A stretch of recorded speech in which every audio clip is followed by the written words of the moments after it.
Bonjour peuple congolais. Ngai ndeko na bino Christian Bola Biama, membre ya Peuple Mokonzi. Peuple Mokonzi ezali plateforme oyo boyebi, ezali plateforme ba congolais, ezali kosala misala pour la libération ya Congo elongo na ba plateforme ebele. Donc lelo na yé vraiment rapidement pour nous parler bino makambu o eza koleka na Congo et surtout makambu ya ba église. Donc na jui deux cas, il y a église des réveils na église catholique. S'il vous plaît, d'autres à la batu, toye ba eloko ni to sala. Puisque le église des réveils na ba pasteur na bango, baza ko tia désordre na mboka et ba tia désordre na mboka. Alors que l'église catholique et ça la construction ya mboka et créer état oyo toza nango lelo continuité ya état indépendant du Congo et église catholique ti lelo azo continuer ko sala misala na ye. Donc bandeko na ngai lelo tozali na souci ya ko libérer mboka et to ko libérer mboka na voix oyo peuple alingi na voix oyo pe église catholique alingi, contrairement na voix oyo ba pasteur ya l'église des réveils balingi ko endormi biso voix na to lingi moté et na yango donc toza ko loba boye. Donc église catholique et sali musala nango makasi mingi plus de 130 ans. Plus de 130 ans na Congo. Église catholique ezali église o ezali église fondatrice ya état indépendant du Congo. Au même titre que église protestante, au même titre que donc ba colon mususuana. Donc au même titre que ba institution mususuana. Puisqu'on parlait de 3C ou 3Z. De 3C engelo banini botanga histoire ya Congo pour la politique, pour la résistance, cause la combattant, cause la politicien et sengeli koyeba un peu babi totalement mais un peu histoire ya mboka. Un peu histoire ya mboka et na yango yango na toujours sabino, il faut faire beaucoup d'attention puisque église catholique yango mutu et créa état indépendant du Congo. Église catholique est créée État indépendant du Congo. Puisque la population est allée dans l'espace wana na terre wana, il y a des tribus, des royaumes, etc., des empires, il y a le Congo. Donc il y a un empire à devenir Congo, donc des colons, donc Belge, Léopold II. Dans la décision, il y a conférence de Berlin, créé Afrique va créer Congo, donc va une greffe étatique, va une greffe étatique, va créer, va au Tchad État, va État, va créer État, espace sur le lot, au lieu de bien à 3 245 000 km, 2 345 000 km². Bien avant ils avaient bon côté, donc il y a eu des négociations, mais superficie on a, va créer un gros, va bien État avec gouvernement, avec mi beko, donc ils allaient église parmi les institutions, église catholique. Et une institution aussi, c'était le roi Léopold II. C'est une institution. Et deuxième institution, si pas la première, église. Il y avait deux églises. Église protestante premièrement et puis église catholique. Mission. Mission d'évangélisation catholique, mission d'évangélisation protestante. Donc il faut faire beaucoup d'attention. Tant que vous s'engager dans la politique, il faut la politique en mboka. Et la misala, institution, wana oyo bino, les loyo, église des réveils, na pasteur, il y a le kuta, il y a ndoki, il y a féticheur, bolingi bosala, campagne contre église catholique. Alors que église catholique, les loyo, ils ont totalisé dans le Congo plus de 130 ans. L'église des réveils, vous n'avez même pas 20 ans. Nakata Congo existence. Il faut beaucoup de prudence, il faut beaucoup de recul.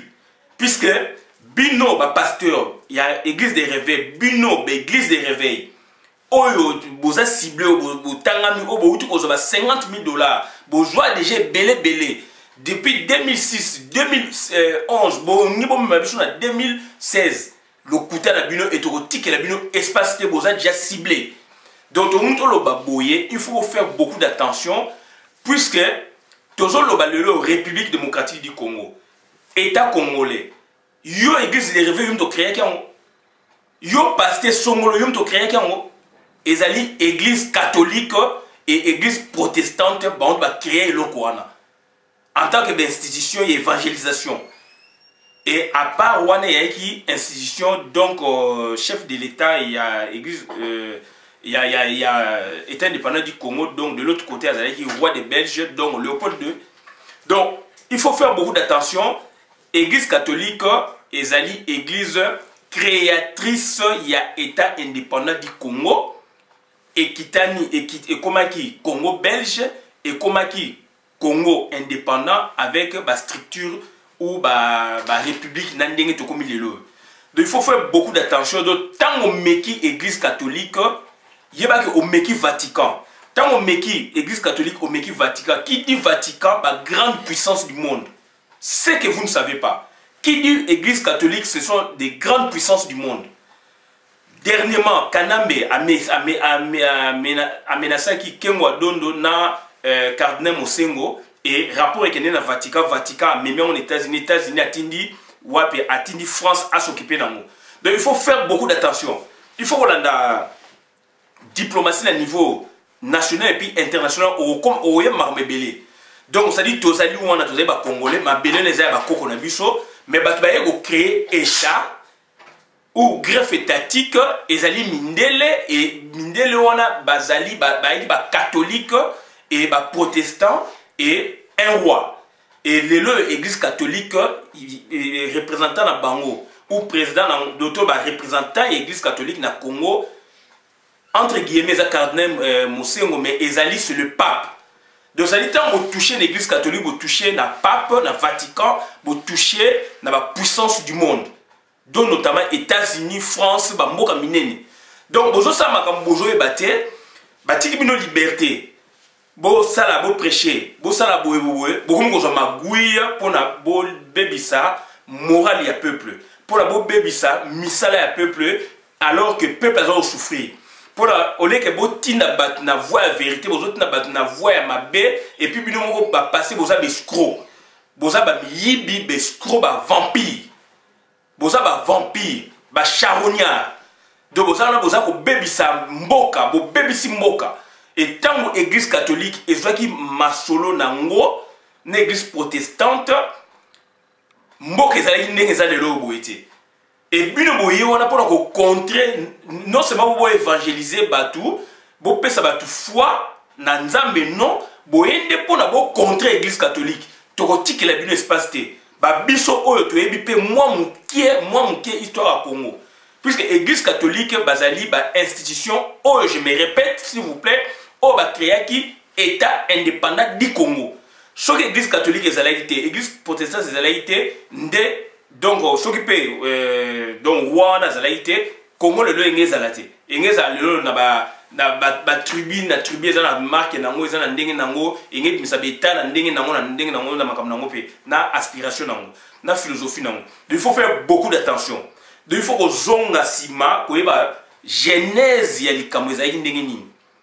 D'autant que le bino boko mona kaka Congo, République démocratique du Congo, il y a un Kabila zaliona un imposteur, bobenye président et azopesa ba mibeko o ya lingi bino bozo beta maboko et lelo azo mema batu bo nuire église catholique mais bo simi moto. Ça je vous dis sincèrement bo simi moto.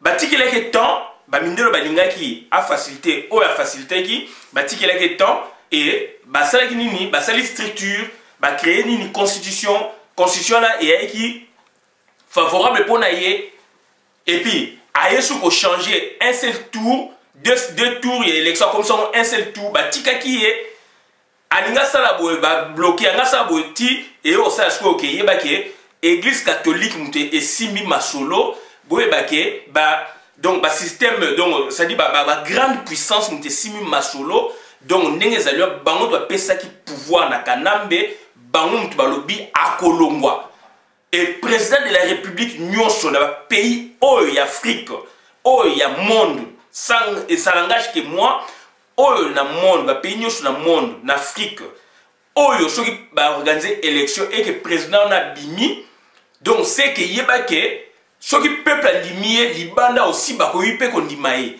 et soki bozali en phase te bino bato bozana kati na libanda na bato ba créer ba état biso to yaki ba état te bato ba créer ka ba état bazali ba église catholique ba église protestante ba puissance wana ba États-Unis ba France ba Angleterre ba boye ba créer ki ba colonie ou ba colonisation et le loyo et comment ba état. Mes frères, sœurs et amis, il y a des liens historiques ezali wana. Bako tika bino boyete bo naviguer bino moko non, bazali bazalaka. Donc le loyo église catholique donc azu makambu amen. Donc soulèvement populaire ekosalama et il y a déjà message oyo tozo tindela ensemble population nyonso tozo tindela kanambe à se ressaisir. Donc à ça on a deux possibilités. À se ressaisir, il y a encore du temps pour à ça à respecter la constitution ndenge baye sakiye ndenge asala ki dil na yena ndenge bayo kanaki et constitution ezali wana et pesa ki 2 ans azwa ko bonus liboso et 2 ans na le loyo eza kosi la karaté et neti ya za ko boya donc biango biso tolobaka déjà soulèvement populaire donc batulelo bazali pe ko comprendre et sengeli soulèvement populaire puisque à boyi voie constitutionnelle et binosko l'église de réveil neti bo drinara batu nasima na bino ayenini ko pesa bino misolo pona bosala ba action contraire ba message na bino za la contraire na veu ya population mais ba pasteur l'église de réveil boko resirte et ko simbarate et mbongwana ezala nzela et nazo bisa bino mbongwana ezala nzela et église catholique contrairement à bino église catholique il faut boyeba yango ye mutu abalisi batu ba mariage ya bokoko ya ba chaque tribu chaque ethnie ezalaka tilelo et na code de la famille pe eza reconnu na ba dot mais ko balisa batu mariage transculturel tribu boye ba mongo par exemple tribu ba Congo ba balana ou bien tribu boye na tribu boye ba balana ba luba ou bien na ba kusu ou bien ba ekolobo ne kolobo ba balana ba pende ou bien na ba kaka na ba nuwana par exemple na ba sakata pour na ba balana c'est l'église catholique il faut ba yebisa bino yango puisque ba mariage a bokoko na biso bokoko o lelo ezali ba valeur nango pe eza reprise na code de la famille ba valeur nango pe lelo ezali reprise ezali susu mari ezali authentiquement mariage o maba koko ba tikaki kaka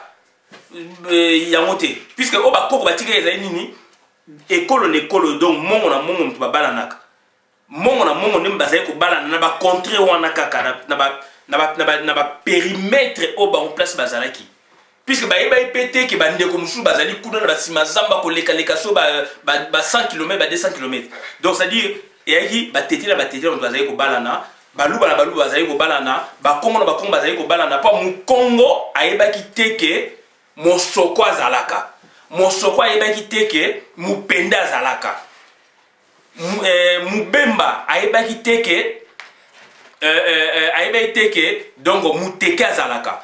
Faites beaucoup d'attention. L'Église catholique a beaucoup travaillé pour la réunification du Congo, pour faire la réunification interethnique. Ça, c'est l'Église catholique. Ça, c'est le travail de l'Église catholique. Donc, et là, quand vous allez connaître Sabino Yangwana. Donc, à ça, c'est que le mariage est transculturel. Et ça, qu'on dépasse la culture, et ça, qu'on dépasse la ethnie. À Sangisi, ça, c'est l'Église catholique. Et à Sangisi, via la poste missionnaire. Puisqu'il y avait deux grandes églises au Bayaki, protestants et catholiques. Donc, les protestants, les bosseux, puis les catholiques, il y a la même période, mais légèrement les bosseux, les protestants et puis les catholiques. Et les catholiques, les britanniques. Et la première langue parlée dans le Congo, officiellement, il y a des documents monitaires congolais. Le premier texte de Bimaga Liboso est en anglais. Puisque Stanley, il y a Grande-Bretagne, place Yaoutaki. Donc en étant britannique azali kozwa mingi batu ya Grande-Bretagne. Donc batu mingi ya azali kotinda na ba poste missionnaire, ba poste place à créer na ba Bolobo, na ba Badio, donc na ba Kota Kisangani, Bolobo, Titi, na Poul do na Kinshasa, na donc à Keiti, na ba Bakongo, etc. Et il y a mingi permis na ba Mai, donc ba poste missionnaire o ya créé qui mingi ezali nani ba missionnaire o ya ki na ba mingi ezali ba britannique. Et ba premier texte na biso, ba premier texte na biso ba mikanda vraiment il était indépendant du Congo mingi et qui mikanda et comment qui na anglais soko yebite tuna soko po tuni okozwa eyano de ba premier texte la première langue officielle ya Congo était indépendant du Congo, c'était l'anglais. Français et koma après quand je vais vous expliquer maintenant puisque il y a toujours à partir de l'église.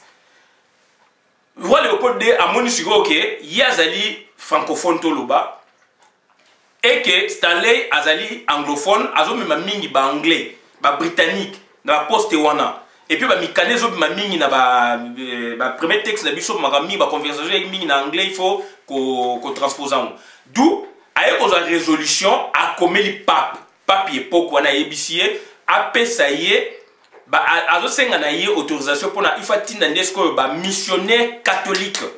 Et pape andimi, pape ya moment na andimi, bazwa nde ba missionnaire catholique belge. Nde ba yeko ba belge, moi ba italien ba ni ba yeko tinda bango na Congo. Yango mo à partir ba missionnaire to ba ye belé nde langue inana après donc 1885 1886 nde sikoyo français et koya c'est qu'on vous dit et ça scientifique vous vérifiez en haut. Donc ça dit ndesco ba belge ba catholique donc francophone ba eko yande ba bani ko remplacer bani et pesa qui tension entre roi Léopold II même installé. Donc ça c'est l'histoire. Et si ko eko ça sko nini ba eko boto la neti ba eko boto mi ba poste ou ba eko boto la neti misala ba protestant, c'est là où ça crée le froid entre les protestants na ba catholique na Congo. Donc ça dit bah catholique bah sali misala et belé na bah protestant évidemment, mais moi je prends côté bah catholique bah sali misala et belé bah créer bah poste bah créer bah chapelle bah ferme chapelle na kimwenza par exemple. Donc ça dit kuna bah ça bah esclave ou bah ko sombaka même na bah poste wana le long à fleuve Stanley aza ko somba ko racheter bah aza ko racheter donc bah esclave et pas tipo est commerçant, affairiste militaire, donc afro-arabe, avec Kangaming, on a vu côté vers l'Arabie Saoudite, via Zanzibar.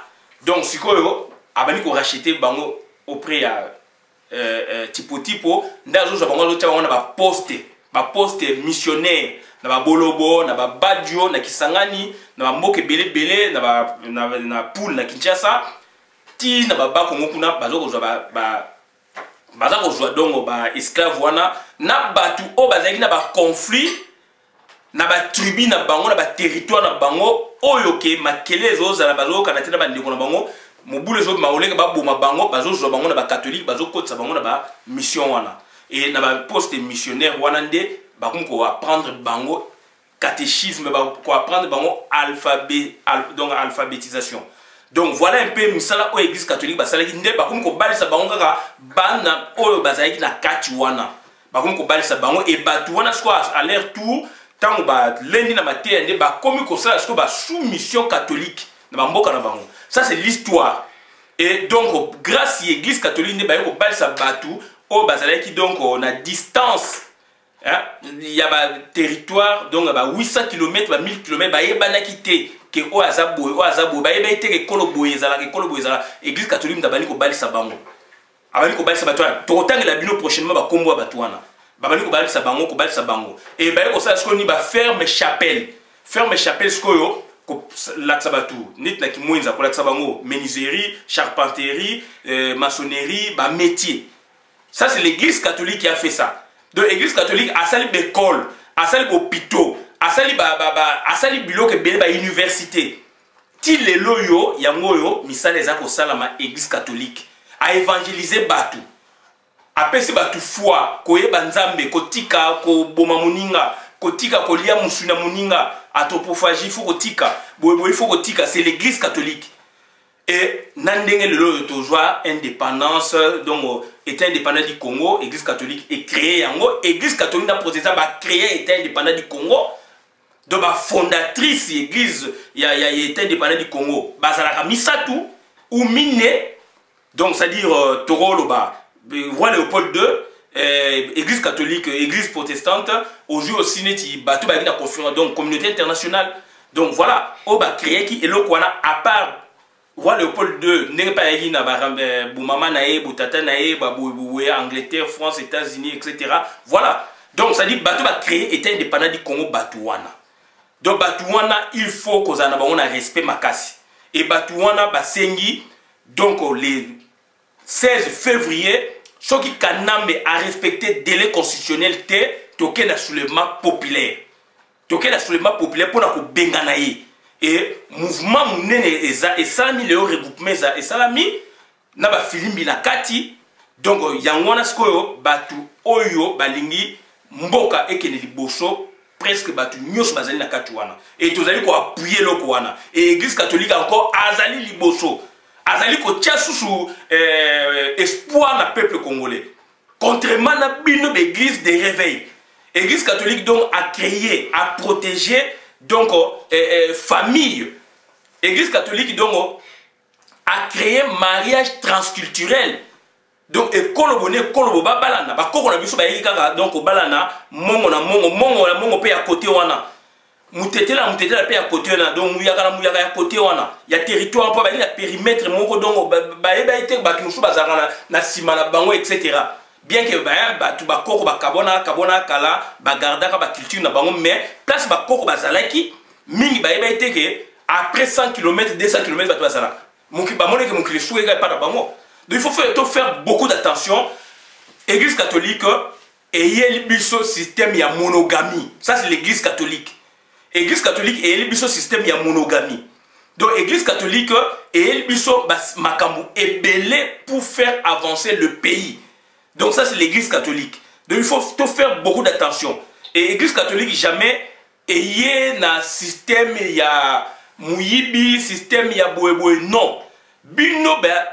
Bino ba kambi ya l'église des réveils l'église des réveils et là l'église catholique a créé qui a créé famille nucléaire a élibiso esprit ya monogamie na famille nucléaire ça c'est église catholique bien que biso authentiquement donc tozali batu ya polygamie c'est une organisation aussi quand même famille nucléaire ezali organisation ça c'est l'église catholique et makambo o église catholique a sali bino boza skoko ya ko boma yango bo bomi ba famille bo bomi ba mabala bino ba pasteur ya église des réveils na ba église des réveils na ba pasteur na bino bo bomi ba famille bo bomi ba mabala bo bomi nyoso et bo koti mbilinga désordre de polygamie à outrance donc bino ba église des réveils et le bozumi solo bolimbo contre église catholique qu'est-ce que vous avez fait? Si ce n'est que si ce ne sont pas n'est-ce pas des amours destruction il y a mabota il y a batu bobimisi bandoki bino bobimisi ba na famille ndoki azalaka mwana naso ozolote mingi ndoki tata na ndoki mama na ndoki bobomi famille ba cheke ba bimi belé lelo à travers aussi bino musali ni bino d'église des réveils bosali bozozo ba mbongo bochaka na ba poche pona bobala basi botonga bandako bétage etc. Kotonga ba église wa bozotonga ka pona kaka bo rationner batu et na sepe lelo batu ba komi ko kima ba église na bino puisque ko sengele kimingi donc population za na mbongo te et bino bozo senga toujours ko senga mabonza ngope ba mona clarté au moins pasteur na j'ai un cas dont j'étais le nom un grand pasteur aza parmi batu o balingi dialogue pasteur wana bazo cotiser mbonga kende poto n'époque wana alors que diacre naye azali ko futele pa na biso diacre nazo ko même ko futanda côté alors que ayi deuxième personnalité alors que pasteur avant na mbinza azana ba mituka kitoko azoko kende poto pa mais diacre naye azali mobulu na ndako donc il faut faire beaucoup d'attention na yango to sengi na bino il faut vigilance ezala Donc tozali batu ya soulèvement populaire et soulèvement populaire ekosalama donc le 16 février tozali ko préparer yango église catholique bo kota na kati bola na mateya église catholique donc toko ko lingate to tika na bohumu boye na yango to sengi na batu nyos tout ingeta victoire za côté na biso ekotika la biso tozali bana somi tozali bana ya Congo tozala bomoko tola na distraction te et tozali na nzela ya malamu église catholique décision zali tozali ko appuyer yango merci.